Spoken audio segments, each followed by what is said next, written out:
Obsession's going to be talent every time. You got all the talent in the world, but are you obsessed? Is it all you ever think about? Let's face it, it's you against you out there. When you walk on that court, you have to think, I am the best guy out there. I don't care if LeBron's playing. So let me ask you again. Do you love this game? Yeah. Let's go. We just gotta go hard. I go the hardest. I bring the pain. Not what you used to. It's all part of the game. Yeah, I just gotta go hard. I just gotta go hard.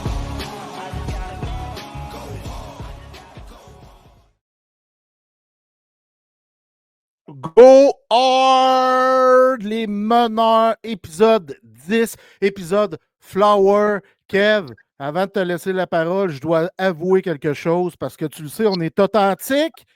Ben oui, on est authentique. Ben oui, faut le Ben dire. oui, j'avais oublié de partir l'enregistrement, donc on est obligé de recommencer. Une chance, ça faisait 7 minutes environ qu'on jasait, mais c'est parce que j'ai fait mon placement de produit en versant ma bière, mais là, elle est déjà versée.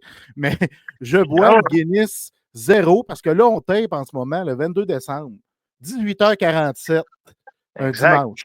Exact. Il n'est pas 8 h le matin, là. On tient à le souligner. Puis, on a mentionné l'épisode Guy Lafleur. Puis, honnêtement, je suis très, très content qu'on l'ait nommé avec le thème Guy Lafleur parce que c'est un individu que je respecte énormément, pas seulement joueur de hockey, parce que c'était une personne extraordinaire de son vivant. Là. Il prenait beaucoup de temps avec les partisans, signer des autographes. Des fois, il y a des athlètes là, qui se sentent un peu dérangés, pas dérangés, mais des fois, il y a des lignes qui n'aiment pas ça. La notoriété, c'est pas fait pour tout le monde. Mais Flower carburait à ça, puis il aimait ça prendre le temps avec les gens. Je tiens à le souligner, Guy Lafleur, une légende, non seulement sur la patinoire, mais également hors glace. Je suis vraiment content que ce soit l'épisode 10 qui conclut l'année 2024 parce que 10, c'est un beau chiffre. 10, c'est le chiffre de Flower. Puis 10, c'est beaucoup quand même en 2 mois d'avoir tapé 10 épisodes qui sont allés chercher les gens positivement. Notre message passe crissement bien parce que je cite Kev, sérieusement, on n'a que du positif. On reçoit des messages, c'est juste du positif, des belles choses.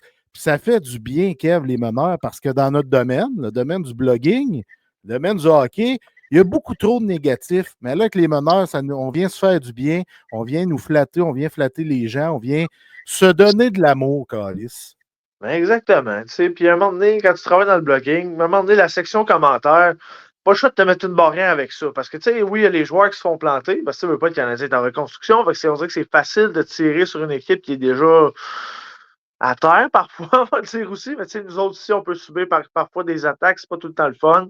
Mais bon, ça fait partie de la game, puis c'est à nous autres de voir le verre d'eau à moitié plein puis d'en faire quelque chose de constructif et positif selon moi. Là. Puis je suis très, très fier personnellement d'être rendu à l'épisode 10. Surtout que c'est un projet que ça faisait longtemps qu'on voulait mettre en place, puis là, que ce soit rendu au 10e épisode, on dirait que c'est surréel. On dirait que c'est pas. Je me pince encore, honnêtement. Là. La vie fly, la vie va tellement vite parce que 10 shows, c'est beaucoup, mais en même temps, c'est pas beaucoup. Fait que, ça démontre que la vie passe vite, qu'il faut profiter du moment présent, qu'on s'amuse. Puis c'est ça, les meneurs. Merci. Puis santé à toi, mon frère. Santé à Flower. Merci, santé à tout le monde. Pas de placement de produit ici, pas du tout. Pas du tout. Mais, mais non, je suis vraiment heureux, je suis vraiment content d'être ici avec toi à soir. Parce que oui, on est le soir, comme on l'a mentionné. Puis je sais que tu m'as dit qu'il y avait un petit sentiment de fierté parlant des meneurs. Moi, ça me rend extrêmement fier. Je sais que tu voulais me parler d'une fierté que tu avais personnellement dans ta vie présentement ou quotidiennement, mais j'ai hâte de t'entendre là-dessus. Ouais, puis on s'en est déjà parlé dans un échange la semaine passée. Okay. La semaine passée, une journée où j'étais pas tellement cher pour des raisons. Ben, les raisons sont simples. De un, j'ai pas dormi de la nuit, j'ai fait des cauchemars, j'avais oublié de prendre mes médicaments pour contrer l'anxiété. Et c'était une nouvelle habitude avec ma machine à amener du sommeil qu'aujourd'hui j'ai apprivoisé, mais tout ça mis ensemble fait en sorte que le lendemain, j'avais l'anxiété dans le tapis. Puis quand j'ai l'anxiété aussi élevée, ça m'est arrivé jadis très, très souvent. de prendre des décisions sur le coup de l'émotion qui étaient illogiques, irrationnelles. Souvent, je faisais ça. Puis lors de cette journée, j'avais une rencontre avec le baseball mineur de la salle. Avant la rencontre, je ne sais pas si tu te souviens de cette journée-là, je n'étais pas cher, je voulais tout lâcher. Ouais, Tu c'était sais, quelque chose. Ouais.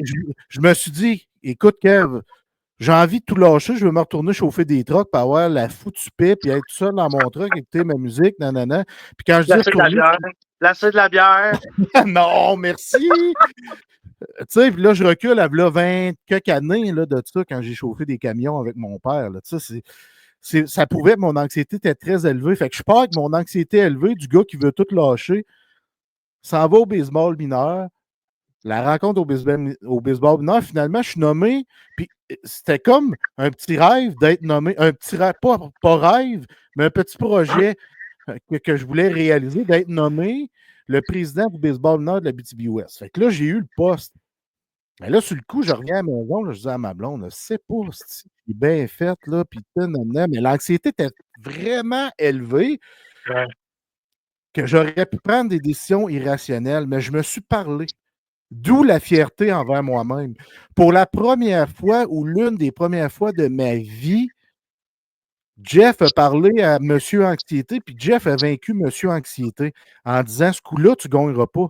Tu ne prendras pas de décision hâtive en disant Christy, je lâche tout mon domaine, je m'en vais, je retourne sur les trucks comme je faisais il y a 22-23 ans, puis je ne peux pas être président du baseball mineur de la SAR, ça ne me tente plus, je lâche tout ça, puis go, je me sauve, je prends la fuite. Mais j'ai réussi à ne pas prendre la fuite. Ça, là, c'est vraiment une grande fierté parce que le lendemain, tu sais, prends mes médicaments, une bonne nuit de sommeil, je suis bien avec moi-même. Là, je me dis, hey, hier, là, quelle journée incroyable. J'ai pas retenu tout le négatif et l'anxiété de cette journée-là, mais j'ai retenu le fait que Jeff a gagné son combat contre l'anxiété qui, souvent, quand elle est aussi élevée, me fait prendre des décisions douteuses, bizarres. Ceux qui connaissent mon parcours l'ont jadis déjà vu. Fait que là, j'ai été capable de mettre KO l'anxiété. J'étais vraiment fier de moi, man. Pour vrai, là. Tu sais, pour aujourd'hui, je suis fier. Je continue le métier que j'exerce, que j'aime d'amour. Et on est en train de me donner le relais pour être officiellement président. J'ai le poste de la présidence. Puis je suis comme, pas en formation, mais l'ancien président, tout en train de me donner comme la boîte en m'expliquant tout ce qu'il y a à l'intérieur et tout ça. Fait que je suis vraiment content là, parce que ça me touche de pouvoir redonner aux jeunes enfants, de pouvoir le faire à nouveau. Ça fait 5 ans que je ne le faisais plus. Là, je vais pouvoir le faire à nouveau. Fait que je suis crissement content. Puis je suis fier de moi, man. Parce que cette journée sombre-là, je l'ai transformée en positive. Tu sais, tu comprends ce que je veux dire? Ouais. Je l'ai tournée en ma faveur en me disant, là, il faut que je prenne un pas de recul, il faut que je me parle, là, tabarnak. Là. Ouais. Fait que je suis fier de moi. Il faut que je le dise, je suis fier de moi. Ben ouais, c'est important de savourer ces petites victoires, qu'elles soient grandes, petites, moyennes, whatever. C'est important de se flatter et de reconnaître ce qu'on fait de bien. Puis tu sais, je me souviens cette journée-là, là, ça faisait longtemps que je t'avais pas vu comme ça. Je me souviens même pas la dernière fois, là, tellement ça faisait longtemps. Tu sais, il y a des journées, c'est normal d'être moins sharp une journée. Là. Même moi, ça m'arrive, ça arrive à tout le monde. Mais j'avoue que cette journée-là, c'était pas facile. Puis tu vois, aujourd'hui, tu es capable de dire que c'était une W finalement. Puis pour ceux qui ne savent pas ce qu'est une W, c'est une grosse victoire. Tu sais, au final, ça fait partie. Ça fait juste, comment dire, prouver à quel point tu as cheminé dans ta vie. Tu sais. Tu recules 10 ans en arrière, tu n'aurais probablement pas eu ces réflexions-là. Tu aurais juste crissé ton camp, ça aurait été fini. Là, Exactement. là tu as fait comme des gars. Jeff, prends un petit pas de recul, puis regarde, remets les choses en perspective quand tu vas être raisonné, puis c'est ça que tu as fait, man. Puis chapeau à toi de l'avoir fait, Chris, parce que tu viens de le dire, tu vis encore tu fais encore le métier que tu aimes faire, que tu adores, que tu chéris. Puis, tu sais, avec la tête remplie d'anxiété, ben, qui sait ce que tu aurais pu faire? Exact. J'aurais fait des niaiseries, j'aurais regretté, puis j'aurais revenu en arrière. Puis bref, là, j'ai pris le pas de recul qu'il fallait que je prenne. Merci à ma psy qui m'a aidé au niveau des pas de recul, à marteler que les pas de recul sont très importants dans une vie. Il faut les prendre, il faut s'écouter. C'est ce que j'ai fait. Je suis très fier, puis je sais qu'il y a des belles choses qui s'en viennent pour 2025, que j'ai hâte d'annoncer, puis tout. Mais bon, là, je peux pas. Ce que je peux, par contre, Kev, c'est parler des liens de sang. Ah ouais? Où c'est que tu veux m'amener avec ça? Ouais, ben, tu sais, j'ai laissé un peu de suspense de ça, mais c'est parce que je trouve que dans la vie, puis je trouve qu'on accorde trop d'importance aux liens du sang. Puis, tu sais, je veux pas dire que la famille, c'est pas important, là. La famille, c'est extrêmement important. Les enfants, les parents, les frères et sœurs. Je trouve ça important de les valoriser, mais quand c'est nocif pour nous autres, il faut savoir mettre un terme ou un break à certaines choses. Tu comprends? Fait que Je c'est pour ça que suis les fois. Non, je vas-y. suis bien placé pour comprendre. Ben oui, exactement. Puis on va en venir là éventuellement. Mais le message que j'essaie de véhiculer là-dedans, c'est que dans la vie, oui, tu as une famille, mais tu n'es pas obligé à rien dans ta vie. En sens, oui, tu as une famille, mais tout est une question de choix. Tu sais, c'est pas juste blanc ou noir, il faut que tu amènes du gris. Mais au final, tu as le choix dans la vie de faire comme, hey, pas parce que, mettons, c'est ton père, ta mère, que tu peux endurer des choses qui ne conviennent pas avec tes valeurs, avec la personne que tu es. Tu sais, au final, les liens du sang, ils n'ont pas rapport là-dedans. C'est quand même une personne, mettons, qu'elle t'a manqué de respect ou peu importe. Ben, tu sais, si tu considères qu'elle t'a manqué de respect et que ça ne fitait pas avec toi, puis tu as le droit de te retirer d'une relation, que ce soit par les liens du sang, que ce soit en amitié, que ce soit en amour. Si une relation ne te convient pas, ben, tu sais, je dis pas de prendre des décisions radicales, tu sais, mais si à un moment donné, ça s'accumule, puis ça brime la personne que tu es, ben, tu as le droit de tasser, de retirer une personne de ta vie. Ça fait partie de la vie. Tu sais, il y a des gens qui vont être dans ton parcours de vie, puis ils vont faire un bout de chemin avec toi, puis des fois, il y en a qui ils vont être là pour un certain laps de temps. Tu sais, des fois, il y en a qui ça va être jusqu'au bout aussi. Mais tu sais, la famille, il y a beaucoup de monde qui pense que, tu sais, ah, c'est la famille, je suis obligé. Non, tu n'es pas obligé. Tu sais, des fois, c'est crève-cœur, là, je ne mentirais pas. Des fois, ça peut être tough de retirer quelqu'un qui est dans ta famille, tu sais, de ta vie, de ton quotidien, mais il n'y a rien qui t'empêche. Au final, c'est toi. Ça dépend toujours de toi. Tu sais, puis je vais te passer la pote parce que je sais que toi, tu es dans une situation similaire, mais tu sais, à un moment donné, il faut se respecter, il faut respecter notre bien-être parce que sinon, il n'y a personne d'autre qui va le faire à ta place, là. Absolument pas. Tu sais, chaque être humain est libre de prendre la décision qu'il désire. On n'est pas obligé de rien. Hein? Tu sais, on n'est pas obligé de rien dans la vie. Tout nous appartient et les décisions reviennent à nous. Quand Ouais, tu dis je suis obligé de, non, c'est pas vrai. Tu as pris la décision de. Puis ouais, tu as pris la décision soit de continuer dans ton inconfort ou de changer la donne. Tu sais, tu as une décision ou un autre à prendre. Fait que moi, j'ai décidé de prendre une trail il y a déjà 5 ans presque. Je vais en parler dans les prochains shows. Là, en ce moment, je suis comme pas rendu là dans mon cheminement, mais on va y venir. Mais tu sais, j'ai pris une grosse décision il y a 5 ans où on m'a poussé à prendre une grosse décision il y a 5 ans. Puis aujourd'hui, je dois dire que d'un certain niveau, je comprends pourquoi. Tu sais. Fait que c'est ce que j'avais à dire à ce sujet-là. Mais tu as totalement raison. On n'est pas obligé à rien parce que l'être humain est libre de ses propres décisions.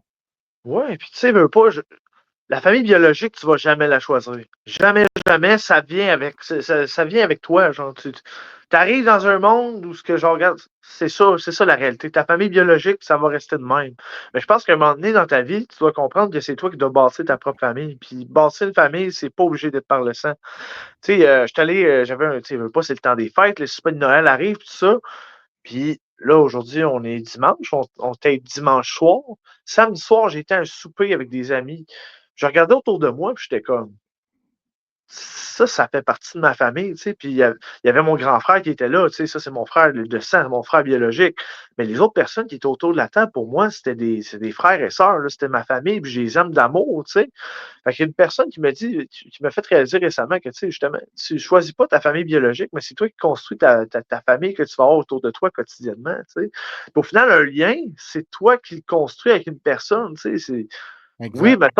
mettons, tu grandis avec ton frère, ta soeur, whatever, tu vas avoir un lien avec cette personne-là parce que tu grandis avec la personne, mais la relation que tu vas avoir avec cette personne-là, c'est toi qui le décides. Puis si, mettons, tu as un meilleur lien avec une personne qui n'est pas de ton sang, ben c'est correct.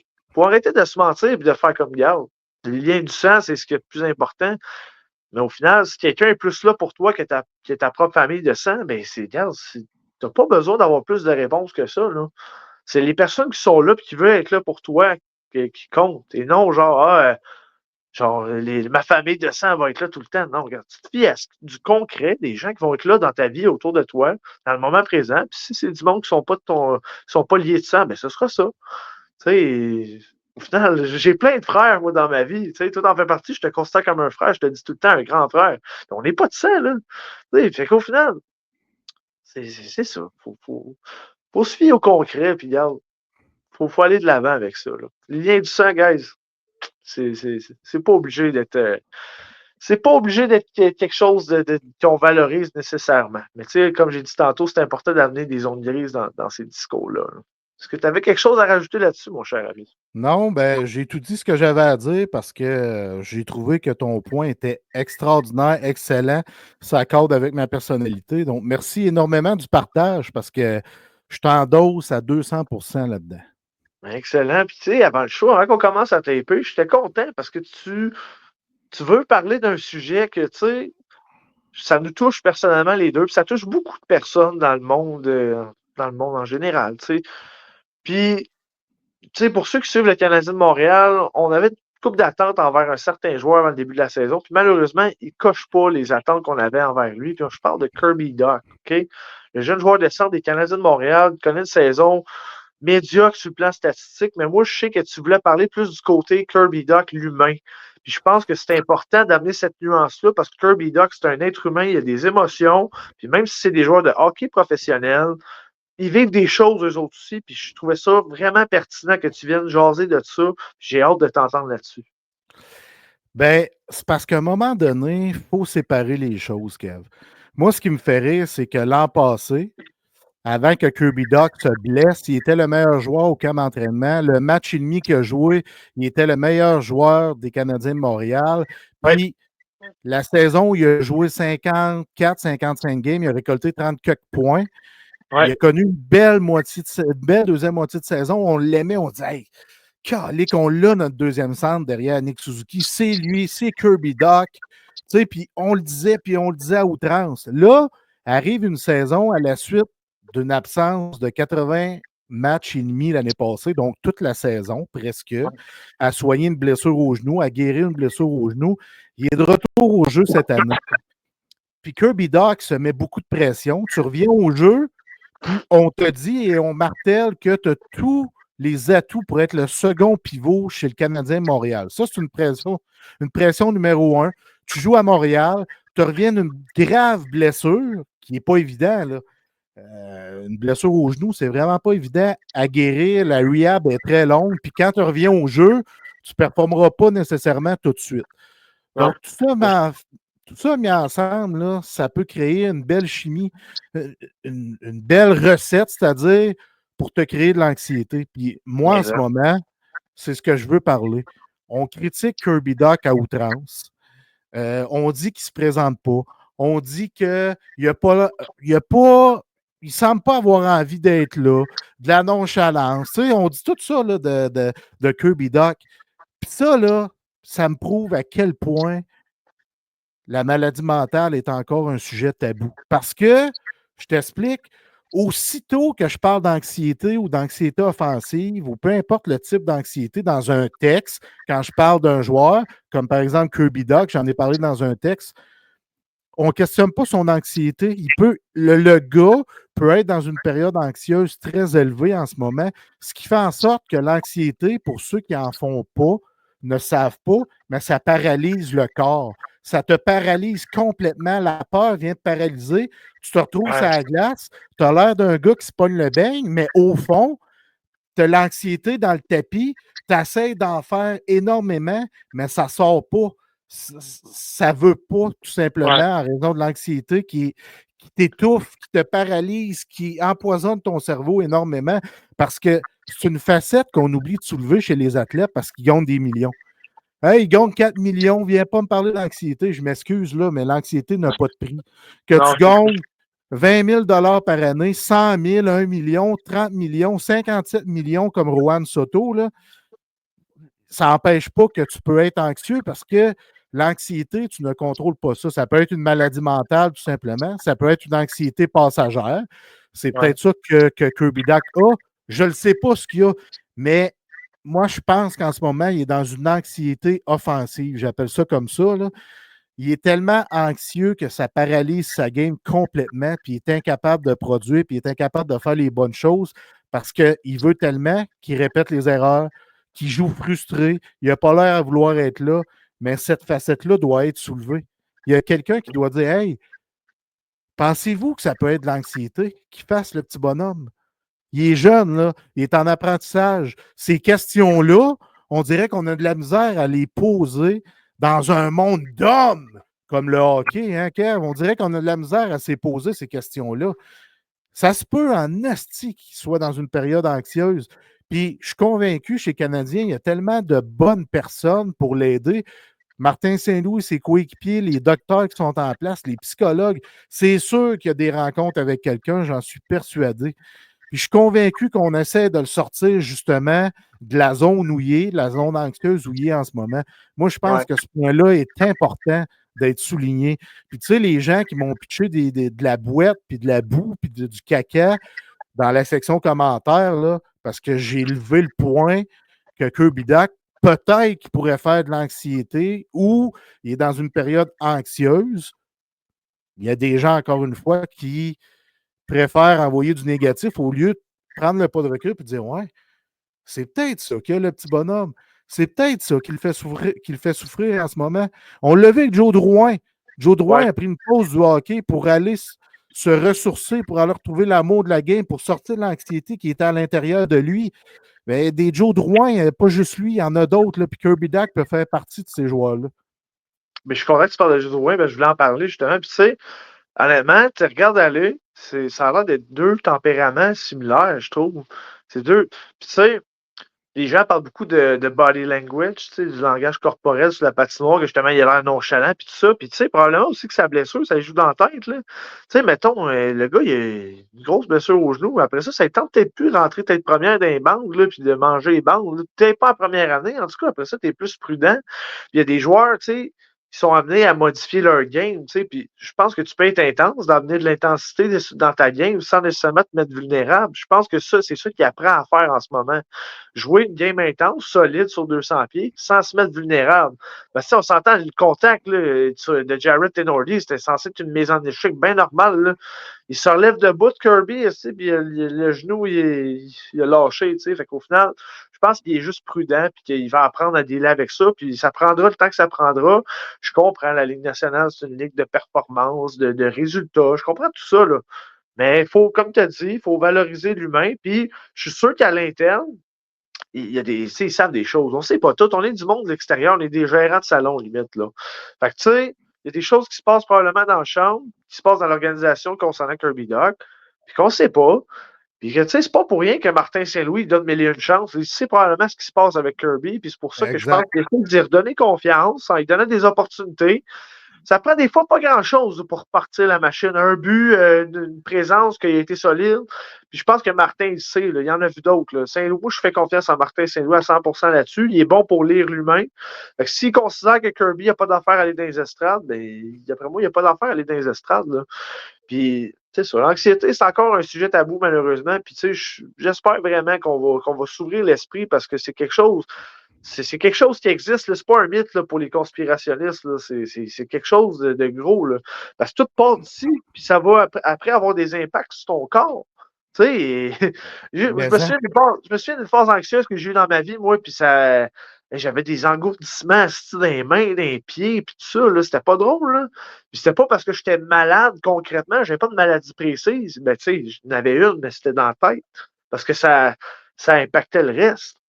Fait que, tu sais, faut arrêter tu sais, en fait, pas faut arrêter, mais faut prendre un pas de recul, comme tu as dit, faire une réflexion au lieu de juger la surface d'une situation. Puis, tu sais, comme tu as dit encore une fois, tu sais, je reprends tes mots, ben, sensiblement, c'est un millionnaire. So what? C'est un être humain avant toute chose, là, peu importe le salaire que tu fais. Moi, ça me scie les jambes quand quelqu'un me dit ça. Ouais, mais il fait 3,4 millions. Non, ça n'a pas rapport.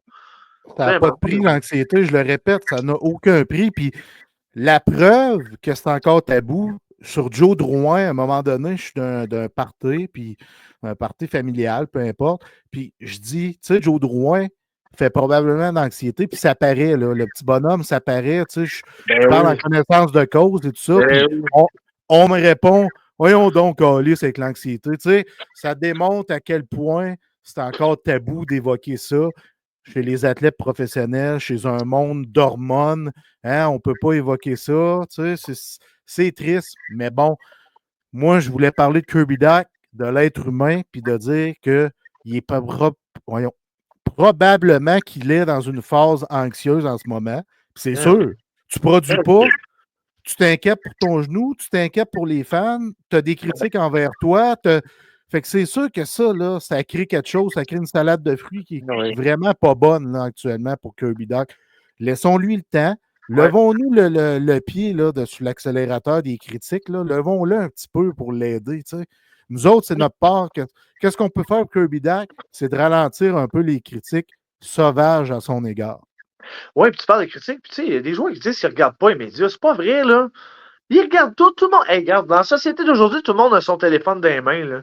Impossible qu'ils ne voient pas les commentaires dans les médias, là. Même si c'est des médias québécois, il y a probablement du monde qui peuvent lui traduire, ou sinon, il y a la section traduction dans son téléphone. Les joueurs, ils regardent ce que les gens disent. Fait que, tu sais, faut partager la parole positive, guys. Il faut les encourager au lieu de leur taper dessus. Puis je tiens à souligner, le Kirby Duck il a juste 23 ans. Moi, je demande ça aux plus vieux là, en ce moment. Là. Comment que vous auriez géré cette situation-là à 23 ans? Pas mal sûr que, tu sais, 23 ans, tu commences ta vie concrètement. Là. Tu sais, je veux dire, qui dans la vie? Moi, je me souviens à 23 ans, tu sais, puis aujourd'hui, je ne suis pas tant plus vieux, mais je gère pas mal mieux des situations à 27 ans que j'ai géré à 23 ans. Fait qu'imagine un millionnaire dans l'environnement des Canadiens de Montréal, tu ne performes pas, les attentes sont là. Je pense pas que j'aurais géré mieux la situation que lui à 23 ans. Là. Fait que, tu sais, je pense aussi qu'il devrait, si c'est pas déjà fait, aller consulter un psychologue sportif. Tu sais, dans le passé, des joueurs qui ont admis de l'avoir fait, Joël Armia, à un moment donné, il se faisait tout le temps taper dessus. Primo aussi l'a fait. C'est sûr que cette année, c'est une autre histoire. Là. Mais c'est important là, de demander de l'aide dans ces situations-là. Puis je pense qu'il faut aider à libérer cette lourdeur qui pèse sur les épaules de Kirby Doc et des autres joueurs du Canadien de Montréal. Laissez-les tranquilles. Bon, j'aime ton message. Puis on est capable de critiquer un match de hockey. Là. Je ne veux pas dire que j'écoute le hockey. Puis hey, moi, je suis seulement positif quand j'écoute un match. Pas ça que je veux dire. Mais objectif, à un moment donné, on est des analystes, nous autres. On est des analystes de la game et de la vie. À un moment donné, il faut juste avoir un regard objectif sur les situations. Et voilà, mon frère. Hey, mon frère. Je parle de frère, mais là, je veux parler de père. Ah ouais? Parce que tu portes le nom de famille de ta mère. Ouais. Puis j'espère que je vais comprendre un peu le pourquoi du comment dans l'explication que tu vas nous déposer drette là, parce que tu vas nous parler de ton père, qui est un sujet qui touche Oui. énormément, là, parce que c'est une claque sur la gueule, veux pas que tu discutes de ça, là, puis je te félicite d'avance pour ton ouverture d'esprit, mais let's go, mon chum. Ouais. Commence au point A, puis amène-nous ça au point Z. Oui, mais écoutez, mon père, ça remonte à loin. Je pense que je l'ai mentionné plusieurs fois. Tu sais, mon père est parti quand ma mère est enceinte de 3 mois. Tu sais, puis disons que j'ai tout le temps eu une relation amour-haine personnellement avec mon père. Puis plus aujourd'hui, là, plus à 27 ans. Mais ça a été longtemps ça. Là. Puis tu sais, pas. C'est ça. Tu sais, mon père est parti quand ma mère était enceinte de 3 mois. Après ça, ils sont venus ensemble un petit peu quand j'étais un peu plus. Ben, mettons, je me souviens pas du temps exact, mais ils sont venus ensemble à un moment donné, puis ils se sont séparés quand j'avais à peu près 2 ans. Là. Puis il y a eu bien des démarches judiciaires en cours parce que mon père ben, pas mon père, mais ma mère a poussé fort, mettons, pour qu'il prenne ses responsabilités parce que mon père, je tiens à souligner, c'est quelqu'un qui prend la fuite dans la vie. Disons qu'il y a cette étiquette-là. Là, c'est une de ses caractéristiques. Quand il y a quelque chose qui chauffe, ben, il prend la fuite. Il ne prend pas ses responsabilités. Fait que, tu sais, quand c'est ça, ma mère l'a amené en cours, puis tout ça, puis, tu sais, c'est ça. Ma mère a poussé fort pour qu'il prenne ses responsabilités. Puis, tu sais, ça a été longtemps ça. Il me prenait une fin de semaine sur 2 chez eux. Puis, tu sais, même quand j'allais chez eux, mon père, c'était pas qu'il s'occupait pas de moi, mais disons que c'était pas vraiment un papa. Tu sais, moi, je classe ça en catégorie. Là. Il y a des pères dans la vie, puis il y a des papas. Lui, je pense que c'était un père. Genre, lui, il avait un enfant. C'était pas vraiment un papa. Au niveau de la discipline, mon père, ça n'a jamais été un top. Là. Je pense que je me souviens une fois, c'est arrivé une fois où il m'a chicané solide dans la vie, puis que j'avais fait une méchante connerie. Puis c'est ça. Mon père n'est pas vraiment discipliné. Je pouvais me coucher à l'heure que je voulais, manger ce que je voulais. On était tout le temps dans les restaurants, on mangeait tout le temps du resto, parce qu'on était quasiment jamais chez eux, parce que mon père était. C'était un genre d'homme d'affaires, si tu veux. Là, il faisait des encans. Je Mais sais pas qui. il habite où, là, ton père, mettons? Il est-tu dans le même secteur que toi? Il est-tu. Non, pas en tout. Pas en tout. Là. Mon père il reste dans le coin de Manceau en ce moment. Manceau, je pense, c'est quelque part pas loin de Victo, Drummond, dans ces environs-là. Là. Fait que, il reste à peu près à 2 heures de Montréal. Là. OK. Je pense ça à date d'aujourd'hui, mais quand j'étais plus jeune, il habitait à Montréal. Là. Il habitait très, très longtemps à Montréal. Puis, c'est ça. Quand j'étais plus jeune, il prenait de fin de semaine sur 2. On faisait des sorties, des activités, mais c'était pas tout le temps des moments de qualité. Puis mon père, souvent, il travaillait. Fait que c'était ma belle-mère à l'époque qui prenait soin de moi. Elle a vraiment eu un rôle colossal dans ma vie, cette personne-là. D'ailleurs, une chance que je l'ai eu parce que c'est ça. Mon père n'était pas trop présent, puis tout ça. Puis, mon père, vu que je passais pas beaucoup de temps avec lui, puis, vu qu'il me démontrait pas. Justement, je passais pas beaucoup de temps avec lui, puis on passait quand même des bons moments. On avait des points communs, puis tout ça. Fait que je retenais surtout le bien de mon père. Ma vision de lui était tout le temps positive. Dans ma famille, du côté à ma mère, et il savait ce que mon père faisait pas de correct. Fait que, souvent, puis c'est pas correct de faire ça.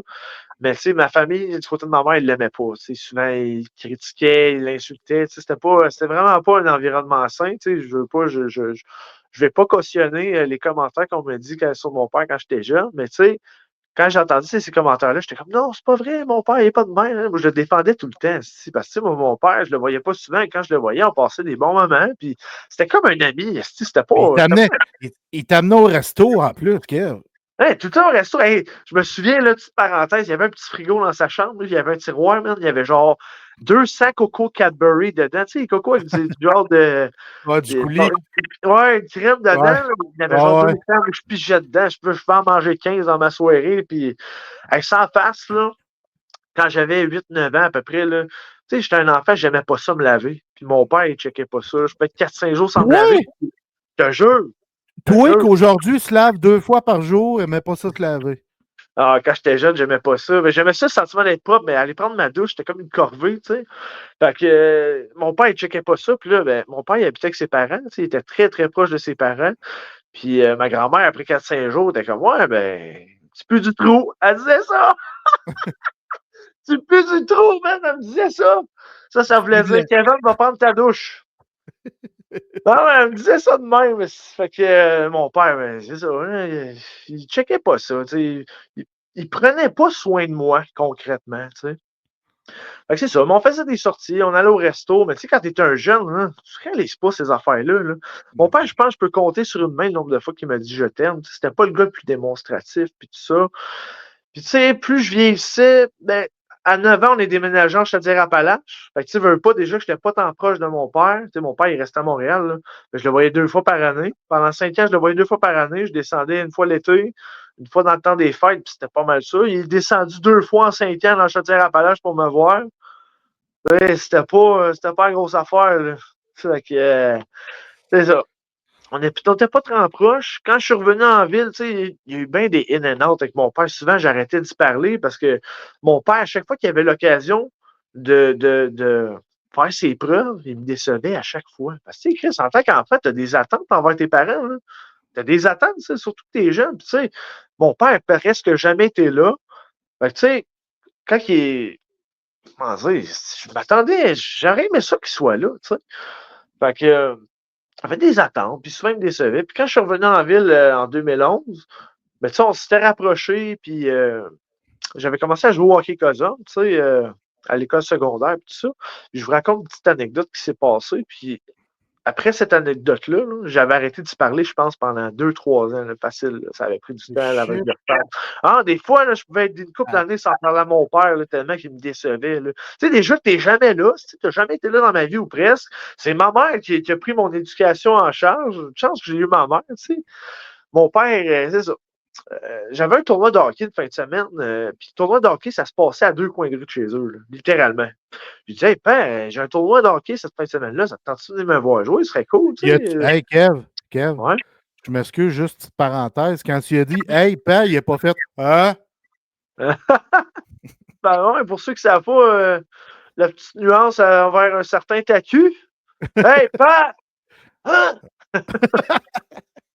Mais ouais, c'est ça. Fait que cette fin de semaine-là, il y avait un petit tournoi de hockey à 2 coins de rue de chez eux. Là, je l'avertis, Pat, tu veux-tu venir voir le tournoi? Puis tu sais, il m'a dit, oh, oui, je vais être là. Puis ça, OK, cool. Puis durant le tournoi, à chaque fois, je checkais par la porte, tu sais, qui menait accès au gymnase, je checkais à chaque 2 minutes, voir Tu s'il arrivait. l'attendais, là? Ouais, je regardais à chaque fois. Il n'est jamais arrivé. J'ai joué 2 matchs dans cette journée-là. C'était un tournoi, un petit tournoi là, d'une journée. Donc là, je checkais par la fenêtre tout le temps. Il n'y arrivait pas. Fait que c'est ça. Après ça, man, je me suis fermé. Tu sais, j'étais un petit gars qui ne parlait pas beaucoup de ses émotions quand j'étais plus jeune. Je me suis refermé sur moi-même. Puis tu sais, mon père, justement, il m'avait tellement. Tu sais, il m'a pas. Je pense pas que son intention, c'était de me rejeter ou de m'ignorer. Mais ça faisait une couple d'affaires qui arrivaient, tu sais, puis ça avait fait comme non, regarde, je suis tanné de me faire blesser, de me faire décevoir, surtout par toi. Fait que j'ai décidé de me refermer. On a eu la chance d'en reparler par après. Tu sais, j'ai dit ça, et puis en plus, il m'avait pas averti qu'il venait pas, là.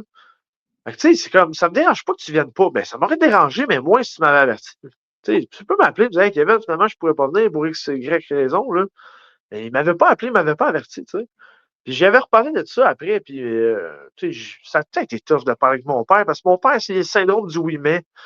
Tu vas lui dire quelque chose qui Oh. parle de toi, j'ai le sentiment, moi, je me sens comme ça, mais il va tout le temps avoir une excuse pour, au lieu de faire comme, tu sais quoi, Kevin, je m'excuse, tu sais, j'ai fait une erreur, c'était tout le temps oui, mais, il y a tout le temps une excuse pour tout, tu sais, maintenant. Il dit, ouais, mais tu sais, moi, quand j'étais jeune, mon père, des fois, ça me fait arriver qu'il venait pas voir mes games de baseball, non, non, non. OK, cool, mais genre, je te parle pas de toi, si je te parle de moi. Puis son père, à lui, il était tout le temps présent. Là. Lui, il a eu des parents présents qui l'ont encadré. Moi, lui, je sais pas d'où est sorti mon père, là, mais c'est. Il a pas décidé de suivre la tradition familiale, mettons. Fait que c'est ça. Quand il m'avait dit ça, je disais, OK, mon père, il était bon pour mettre ça à son avantage. Souvent que les oui mais, tu sais, il y a tout le temps la bonne excuse. Fait que, tu sais, moi, j'étais un enfant, je pense, en tout cas. J'étais manipulable, j'étais influençable. Fait que, un moment donné, je finis par y pardonner. Fait que c'était souvent ça, mon père. C'était in and out. Puis il est arrivé une autre situation que là, je pense que j'ai arrêté de se parler, là, un bon, là, attends un peu, là. Je vais avoir le bon âge exact, là. Je pense que j'avais peut-être, là, 14-15 ans, OK? Ouais, 15 ans. Ma grand-mère, elle venait de décéder. C'était son dernier parent, puis ça. Puis le décès de ma grand-mère, puis là, je te parle de ça, c'est la mère à mon père, elle est décédée. Ouais. Ça l'a complètement détruit mon père. Là. Ça l'a chamboulé, ça l'a. Sérieusement, il n'y a plus tellement même après ça. Tu sais, comme je t'ai dit tantôt, ses parents, c'était pas drôle. Ils étaient vraiment proches d'eux autres. Puis quand ma grand-mère est décédée, il est parti parce qu'il est resté dans le quartier Saint-Michel à Montréal, puis il est déménagé à Pointe-aux-Trembles. Il est déménagé tout seul. Puis mon père, c'est une personne, il a de la misère à rester tout seul dans la vie, tu sais. Puis c'est ça, il est déménagé tout seul dans un appartement pendant à peu près un mois et demi. Tu sais, j'ai pas le timeline exact, mais c'est à peu près ça. Puis durant ce un mois et demi-là, on a passé beaucoup de temps ensemble. On s'était quand même beaucoup rapprochés. Tu sais, là, j'étais capable de dire, hey, j'ai un petit lien avec mon père, j'ai quelque chose, tu sais. Puis tu sais, c'était la première fois en 15 ans que j'avais vraiment ça avec mon père, là. Fait qu'il m'a donné une part du gâteau. Puis lui, tellement qu'il était dans sa peine, dans ses affaires, il a pris une décision sur un coup de tête, il a pris la fuite. Puis, dans le fond, il y a une de ses amis qui a offert une opportunité d'aller rester en région. Je pense que c'était dans le coin de Grand-Mère. C'est à côté de Shawinigan, je pense. Puis, il y a une de ses amies, il dit, regarde, Pat, parce que mon père s'appelle Patrick, il dit, regarde, viens habiter avec moi, puis tout ça. Finalement, il a décidé d'aller habiter avec son ami à Grand-Mère, tu sais. Puis ça, le fait qu'il prenne cette décision-là de déménager, ça a été le knock-out final. Là. Parce que moi, dans ma tête, je l'ai vécu encore comme du rejet. Là. Mon père m'expliquait ça. Il dit, faut voir, Kevin, je vais descendre souvent, je vais être là pour toi pareil. Ça va rien changer entre nous deux. Moi, dans ma tête, à moi, d'ado qui était tanné de se faire rejeter par son père, que j'étais comme, Chris, t'avais l'occasion de, genre, bâtir une relation avec moi quand on vient de bâtir pendant un mois et demi, genre, qu'on passe beaucoup de temps ensemble. Puis lui, tu sais-tu qu'est-ce qui m'a sorti? Ça, là, ça a été, là, je me souviens encore, là, tu sais, ça me fait plus de quoi aujourd'hui, mais dans le temps, là, sais-tu ce qu'il m'a dit? Non. Il m'a dit, Kevin, il n'y a plus rien qui me retient en ville. Il m'a dit ça. Il dit Tu dis ça à un ça à ton kid. enfant. Il dit ça à moi, qu'on n'a jamais eu de relation. Il me donne 1 mois et demi de lui, est-ce que genre, on a passé 1 mois et demi extraordinaire, et il me sort ça. Moi, Kevin, mes parents sont décédés, il n'y a plus rien qui me retient en ville. Ça a été fini, man. Pendant une couple d'années, j'ai arrêté d'y parler. Ça a été la plus longue séquence que j'avais arrêté d'y parler. Puis il essayait de m'appeler souvent, de me rejoindre, puis tout ça. Puis ça a été. Moi, j'étais fini. C'était, dans ma tête, c'était fini. Fait que là, t'as été combien de temps sans y parler, ce shot-là, tu le sais-tu? Jusqu'à mes à peu près. Pendant au moins 4-5 ans, j'avais arrêté d'y parler, là, solide. J'y parlais pas. Là. Genre, il m'appelait, il essayait de me rejoindre, il voulait savoir pourquoi j'avais arrêté d'y parler. Parce que, comme j'ai dit, je n'étais pas capable de communiquer. Puis mon père, comme j'ai dit, il se trouvait tout le temps de moyen de sortir des situations, genre avec ses oui, mais tout le temps des excuses. Fait que moi, je gobais ça, puis j'ai dit, regarde, cette fois-là, tu me feras pas gober ta bullshit. Fait que j'ai arrêté de parler un bon 4-5 ans. Puis quand j'avais à peu près 18 ans, 18-19 ans, sa blonde, elle m'appelle. OK? Elle m'appelle, elle dit, parce que moi, mon père, il savait que je voulais plus parler. Sa blonde, elle m'appelle. Mais là, Elle tu ne dit, connaissais pas, sa blonde, non, j'imagine. Là. pas du tout. C'était comme sa nouvelle blonde ou son ami, je sais pas. Mon père était des relations nébuleuses avec les femmes, là. C'était sa blonde, pas blonde, c'était compliqué. Elle m'appelle. Elle me dit, tu vois, Kevin, j'ai de quoi t'annoncer, puis ça. Je dis, OK, cool. Moi, j'étais un peu indifférent pour être honnête. Mon père, je l'avais barré. Il dit, ouais, je t'annonce que tu as un petit frère, tu sais. J'étais comme, tabarnak, OK. Fait qu'à l'âge de 18-19 ans, j'ai su que j'avais un petit frère. Toi, je sais pas, on avait-tu déjà parlé? Tu sais-tu que j'ai un petit frère plus jeune? Oui, mais je ne sais pas d'où il venait. Honnêtement, d'où était la provenance. Je connais ton grand frère et tout, mais ton plus petit frère, non. Parce que dans le fond, mon grand frère Maxime, on a grandi ensemble, on a la même mère, pas le même père. Puis il y a mon frère Steven, qui lui a un autre vécu avec mon père. Lui, il s'est fait carrément abandonner quand il était plus jeune. Tu sais, moi, j'avais eu des cues quand j'avais à peu près 12 ans, que peut-être mon père avait un autre fils. Mais tu sais, on ne m'en a pas reparlé par après. Là, j'ai reçu cet appel-là à 18-19 ans que mon père il a fait un autre enfant, puis qu'il l'a un peu abandonné, rejeté lui aussi, tu sais. Puis là, moi, j'ai dit, ouais, moi, je veux rien savoir de mon père pareil. Fait que là, j'ai appris à connaître un peu mon frère, puis tout ça, c'était un peu bizarre au début, tu sais, 18-19 ans sans frère, puis là, tout d'un coup, t'annonces du jour au lendemain que tu as un autre frère. Lui, il a quel âge? Il avait quel âge à cette époque-là? 16 ans à peu près, là, on a à peu près 1 an et demi de différence, mon frère puis moi. OK. Tu sais, au fil des années, on a bâti notre relation, puis aujourd'hui, c'est une relation extraordinaire. On joue dans la même équipe de hockey, puis tout ça. Mais ça aussi, j'en ai voulu à mon père. J'ai dit, tabarnak, tu me fais ça à moi, OK, tu sais, je suis capable d'en prendre, mais tu fais ça à un autre enfant. Ah non, c'était pas. Sérieusement, c'était pas drôle. Puis tu sais quoi? Une couple d'années plus tard, moi et Steven, mon petit frère, on a quand même une bonne relation puis tout ça. J'apprends ainsi que mon père, il y en a un autre. Un autre Ben enfant qui a voyons, toi. abandonné. Je le jure. Techniquement, j'ai un autre. Ça, je pense que tu ne savais pas, par exemple. Ça, Non. c'est un scoop, scoop. Mon père, techniquement, il a fait un autre enfant, puis il fréquentait une madame, puis finalement, ça n'a pas marché, puis il est tombé enceinte, puis il a collé son camp.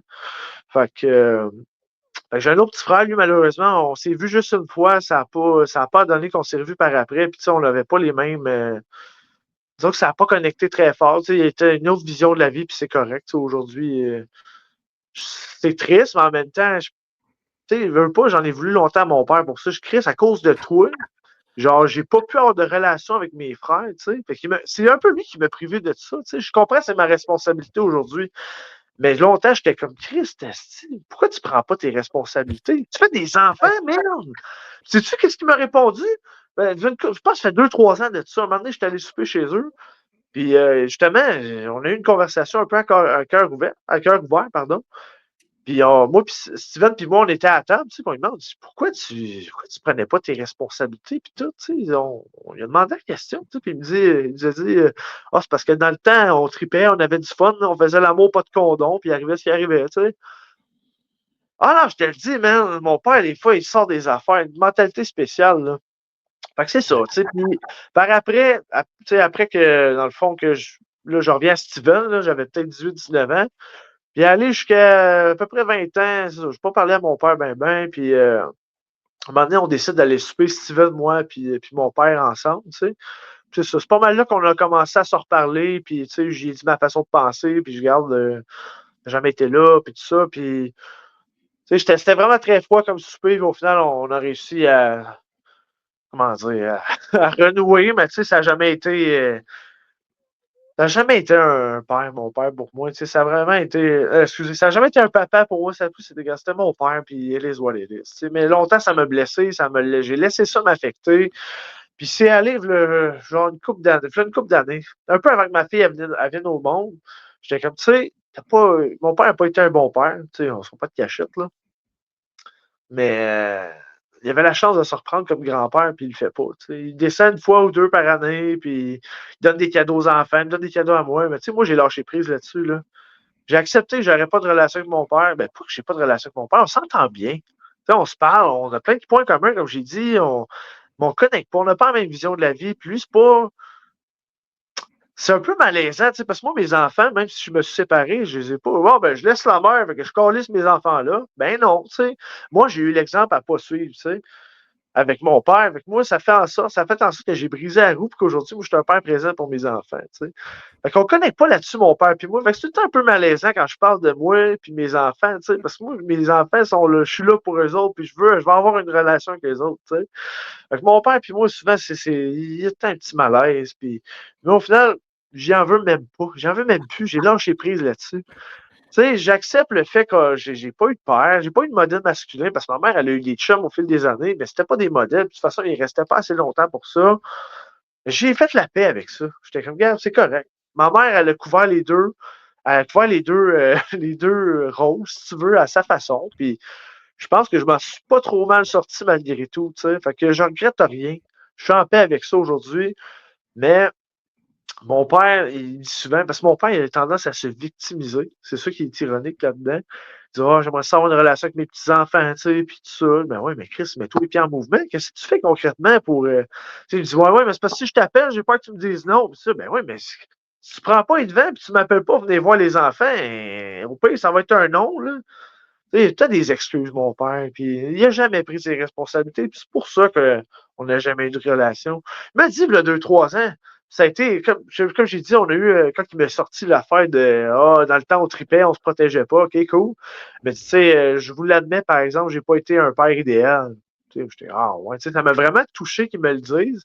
Il s'est pas excusé, mais il m'a dit, je sais que j'ai pas été le père que vous auriez mérité, tu sais. C'est une Ça m'a chanson vraiment. pour lui. Oui, exact. Il ne savait pas comment faire, puis je pense ça me suffit. Je pense qu'à partir de ce moment-là, j'ai fait la paix avec ça. Il m'a dit ça, j'étais comme. C'est pas parfait, puis je demande pas la perfection, mais juste que tu me dises que tu sais que tu as été un père médiocre, ça me convient. Et tu le sais, puis ça fait mon affaire. Tu sais. Puis j'ai fait la paix avec ça après, je garde. Rendu là, c'est son ressort à lui. Tu veux être là, cool, t'es là. Si tu veux pas être là, ben regarde, c'est tant pis pour toi. Puis tu sais, lui, sa blonde, pas blonde, parce qu'il est encore avec aujourd'hui, celle que je parlais tantôt, elle a beaucoup de petits-enfants, là. C'est rien, entre 8 et 10, là, je n'ai plus le décompte, puis elle est très familiale. Puis il y a plein d'exemples autour de lui, puis il n'a jamais réalisé ça. Moi, je comprends rien. Non! Là, il dit, ouais, puis moi, mes petits-enfants, tu sais. Ben, il est venu à la fête à ma fille au mois de septembre, j'ai pas de nouvelles depuis ce temps-là. Je comprends que tu as ta vie, moi aussi j'ai ma vie. Là. Puis moi, je lui ai dit à la fête à ma fille, je dis, écoute, si tu veux une relation avec tes petits-enfants, c'est tout, il va falloir qu'il me texte pour me dire, hey, je veux être là dans la vie de mes petits-enfants. C'est pas moi qui va te tordre un bras pour que tu sois le grand-père que tu dois être, tu sais. C'est pas moi, là, c'est pas ma responsabilité à moi, c'est pas moi qui va. Non. Fait qu'au final, il n'a pas réalisé, il n'a pas eu ce déclic-là, parce que tu sais, le temps des fêtes arrive, j'ai pas de ces nouvelles. Pas de Hey Kevin, on fait quoi dans le temps des fêtes? Ce serait le fun, je veux voir les enfants. J'ai pas de ces nouvelles. Puis c'est correct, il vit sa vie de son côté. On n'est même pas à froid, rien. Là. C'est juste que j'ai lâché prise là-dessus. Mon père, ça n'aura jamais été à la hauteur de mes attentes, tu sais. C'est correct. Au final, aujourd'hui, je comprends que certains de mes traumas d'adulte, c'est relié à mon enfance à cause de la relation que j'ai pas eue avec mon père. Puis je suis en paix avec ça. Puis c'est pour ça que je travaille sur moi aujourd'hui à l'âge adulte. Je garde. Ça, c'est ma responsabilité. Puis j'espère qu'un jour, il va y avoir ce déclic-là, parce que mon père, de ce que je comprends, il n'a pas l'air d'avoir une grosse santé. C'est quelqu'un qui a eu un surplus de poids. Puis, tu sais, quand tu ne prends pas soin de ta santé quand tu es jeune, les bobos sortent plutôt rendus à 40, cinquantaine. Là. Puis mon père, c'est ça. Fait que, tu sais, c'est triste même, ça va peut-être être cruel, mais s'il continue comme ça, là, je vous le dis là, au podcast, il va mourir tout seul, mon père. C'est ça qui va arriver. S'il regarde ce podcast-là, j'espère que le message va passer. Parce que, écoute, à un moment donné, il faut que tu te responsabilises. Là. Tu sais, Charles, il en parlait au show numéro 9. il y a se déresponsabiliser dans la vie, mais il faut que tu te responsabilises aussi, là. Puis ça, il n'y a pas d'âge pour ça, là. Il faut que tu aies un déclic à un moment donné dans ta vie. Tu es rendu à 50 ans, ta famille ne te parle plus, tes enfants ne te parlent plus ou presque. Puis tu sais, c'est pas parce qu'on est en chicane, c'est juste qu'à un moment donné, tu es indifférent, tu lâches prise. Mais il faut que tu aies un déclic. Fait que c'est ça la relation que j'ai eue avec mon père. Puis tu sais, je comprends aujourd'hui que ma famille, du côté de ma mère, ils ont été très. Comment dire ça? C'était très. Ils ont manqué de délicatesse envers mon père. Je pense qu'il aurait dû faire ça différemment, mais aujourd'hui, je comprends ce qu'ils ont voulu me dire de ton père était comme ça, ton père était comme ça. Aujourd'hui, je suis comme, regarde, je suis à l'âge adulte, je suis capable d'avoir un regard objectif sur la situation. Mon père, il n'a pas été parfait. Puis, tu sais, honnêtement, aujourd'hui, je me dis, mon père n'aurait jamais dû avoir d'enfant, merde. Ça aurait été un bon mononcle. Comme je dis, Chris, il y en a 3. c'est ça, tu vois le mononcle une fois ou deux par année, il te donne des cadeaux, puis après tu ne le vois plus, puis tu es satisfait. Mon père, ça aurait fait un bon mononcle. Mais câlisse qu'il n'y a pas l'instinct paternel, man, ça n'a pas de sens. Puis je suis content, man. Je suis content d'avoir eu ce vécu-là. C'est sûr que ça m'a fait souffrir. Là. Ça a été longtemps souffrant, mais aujourd'hui, je suis comme. Tu sais, est-ce que je suis fier de ne pas être comme ça, man? Mes enfants, ils vont être genre. Ils vont être chanceux d'avoir 2 parents là, qui sont là pour eux parce qu'on dirait que ça se fait rare aujourd'hui. Même toi, tu es séparé de la mère de tes enfants, tu as un bon lien avec elle. Mais tu sais, ça veut pas dire que tu te sépares, man. Tu es obligé de faire une coupure avec tes enfants. Moi, je comprends pas ça. Puis c'est pour ça qu'aujourd'hui, quand je check autour de moi, puis je vois, parce que c'est souvent les pères qui sont pas présents pour leurs enfants ou qui prennent leurs enfants une fin de semaine sur 2. Moi, je suis Christ, moi, je regarde 50% de mes enfants, puis je pourrais pas voir mes enfants une fin de semaine sur 2. Fait que d'abandonner mon enfant, de ne pas être là pour lui, je sais pas comment il est fait, sérieux, là. Ça. Comment tu veux bâtir un lien avec tes enfants quand t'es pas présent et t'es une fin de semaine sur 2, man? Oublie ça, là. Fait que ça pour dire, j'ai eu l'exemple à pas suivre, puis no regret, man. Je regrette rien de mon vécu. C'est ça qui est arrivé, puis advienne que Bravo. pourra, man. Tu forges à partir de ton vécu, justement, puis ce vécu-là t'a permis de devenir une meilleure personne. Fait qu'il faut que tu regardes encore une fois le verre à moitié plein et non à moitié vide. Tu sais, tu parles de père présent. Moi aussi, j'ai la garde 50-50. Puis quand mes filles partent, là, ça m'arrive que je vais jeter un coup d'œil dans la chambre de mes filles puis que j'ai les larmes aux yeux parce que je m'ennuie d'elles. Là, tu sais, moi, c'est ça ma relation avec mes filles. Là. Je ne serais pas capable de ne pas être là. Ouais. J'oublie ça. Ah, sérieux, ça limite, ça me dégoûte, là, les parents qui sont pas là pour leurs enfants. Là. Tu prends la décision, parce qu'on parlait de décision tantôt, c'est un choix que tu fais de mettre des individus au monde. Tu procrées un être humain, là, tu le crées, c'est toi qui prends la décision de le mettre au monde. Puis tabarnak, t'en prends pas soin. Ces enfants-là ont besoin de support. Le rôle des parents, là, c'est pas à négliger, c'est colossal. Tu sais, il y a l'entourage qui rentre en ligne de compte. Je suis content d'avoir eu un bon entourage malgré tout. Mon grand-père, ma grand-mère, que j'ai parlé de une couple de shows aussi, l'entourage a été très important. Puis une chance que je les ai eus parce que Chris, au final, je regarde ça, j'ai une chance que mon père n'a pas été présent finalement. Là. Qu'est-ce qui m'a renseigné comme personne? Là? Ça n'aurait pas été beau, là, mon père. En plus, c'était. Tu sais pas, il était un peu, pas gratte-scène, mais il était renoteux. Là. Mettons qu'il payait de quoi à quelqu'un, là, il allait souvent le prendre en note, dire ah, tu me dois tel nombre d'argent, puis tout ça. J'en ai entendu des vertes puis des pommeurs, man, puis je suis comme, Oh shit. qu'est-ce que je suis pas de même aujourd'hui? Je suis une personne généreuse avec des belles valeurs, puis merci à ma mère de m'avoir transmis ça, parce que là, je suis en train de parler de mon père, mais tu sais, j'en veux pas, là. Je suis pas en train de dire, puis probablement que d'autres personnes ont un vécu différent avec lui, puis selon eux, probablement qu'il dit ce qu'il veut à ces gens-là, en sens qu'eux autres, ils pensent que c'est une bonne personne, que ça a été un bon père, ça leur appartient, tu sais, mais je suis pas en train de dire que c'est pas une bonne personne, mais ça n'a pas été un bon père. Fait que ça cloue l'histoire avec mon père, puis c'est pour ça que ça a été très délicat de m'amener là-dedans, mais tu sais, je suis en paix avec ça, puis c'est ça. Je suis bien avec ça. Tu as livré tout un scoop parce que je savais pas que tu avais un plus jeune frère. Vraiment jeune, je pense qu'il est 3 ans plus jeune que moi à peu près. Là. Il doit avoir un mi-vingtaine, pas loin. Là. Okay. Mais c'était fucké là, quand Steven et moi on était allés là-bas, puis non, c'était spécial. Là. Au final, ça n'a pas connecté, puis on s'est pas revu après, mais je souhaite tellement de bonheur à ce jeune-là, puis c'est plate, mais en même temps, je pense que ça a été la meilleure chose qui peut y arriver, de ne pas avoir mon père comme père. C'est pas méchant, là. Je suis juste objectif et réaliste. C'est ça qui est ça, man. Puis, non, c'est ça. Bravo, père, qui sont présents, esti. C'est tout un papa. Non, tout un père. Là, Merci d'avoir partagé ça. Ben, Chris, merci pour l'écoute. Esti, ça fait une demi-heure, je parle. Mais je sais que tu as 2 filles, OK, dans la vie de tous les jours, mais tu es également un papa animal. Je sais que tu as un pitou qui s'appelle Lana, que j'ai vu quand j'étais descendu chez toi. Un pitou adorable, by the way, que j'avais adoré. Je sais que tu voulais nous faire un une petite anecdote, une petite histoire à son propos. Fait que, puis mettons, Lana.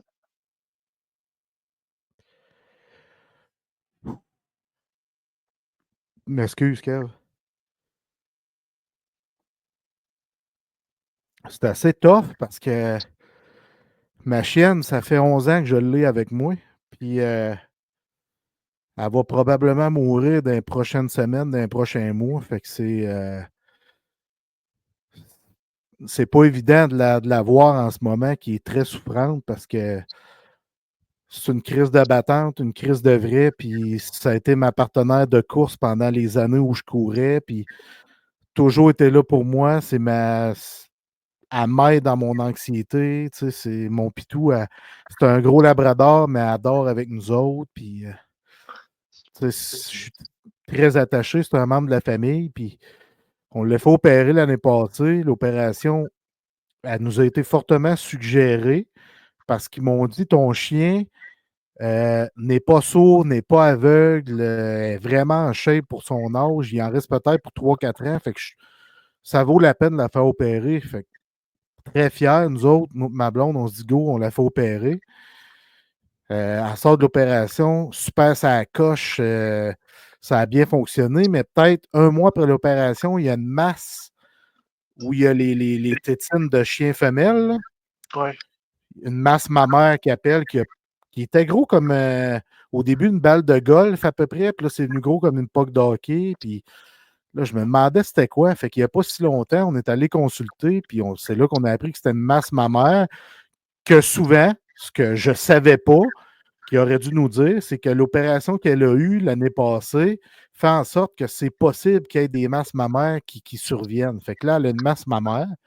Là, la masse mammaire est rendue, somme toute, très grosse. Puis ma chienne a de la misère à se lever. Elle ne mange plus. Elle doit avoir maigri de 15-20 livres. Là, on réussit à la faire manger avec des gâteries, puis avec de la bouffe en canne, puis en mettant de l'eau dans sa bouffe. Fait que là, elle s'est remise à manger un peu. Mais elle, quand elle allait dehors, veux-tu aller dehors, elle partait à la course, elle s'en allait au la porte. Tu te souviens un peu de son attitude, mais là, aujourd'hui, elle s'en vient bien tranquillement parce qu'elle fait de la rétention d'eau dans les 2 jambes d'en arrière. Fait qu'elle a des grosses jambes en arrière, des grosses pattes. Fait que c'est pas évident. Puis elle a de la misère à faire ses selles. Puis ça s'opère, mais c'est 5 000 $. Puis mon chien va avoir 12 ans. Fait que, tu sais, c'est un labrador qui, habituellement, c'est 13-14 ans. Entre 12 et 14 ans, leur limite de vie. Puis là, on me dit que ça coûte 5 000 $. Monsieur, votre chien a 12 ans. C'est parce qu'il n'y a pas de logique, là.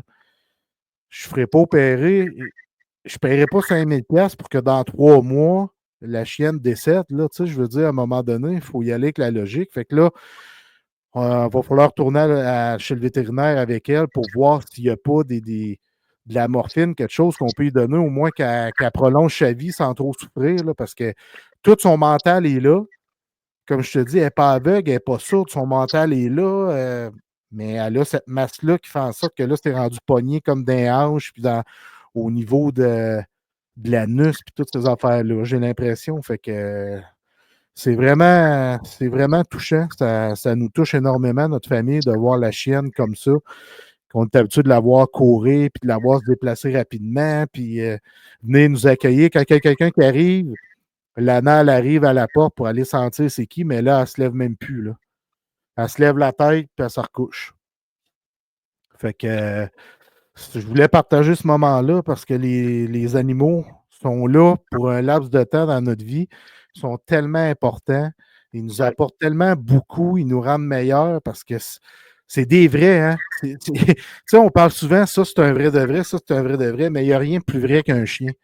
Ouais. C'est complètement fou, cet animal-là. Là, c'est fidèle à toi à 200%, à la vie, à la mort. Mais c'est comme ça que puis j'ai une relation de proximité avec mon chien. Il y en a qui ont des chiens que ça sert quasiment de bibelot, mais Lana, elle a tout le temps été.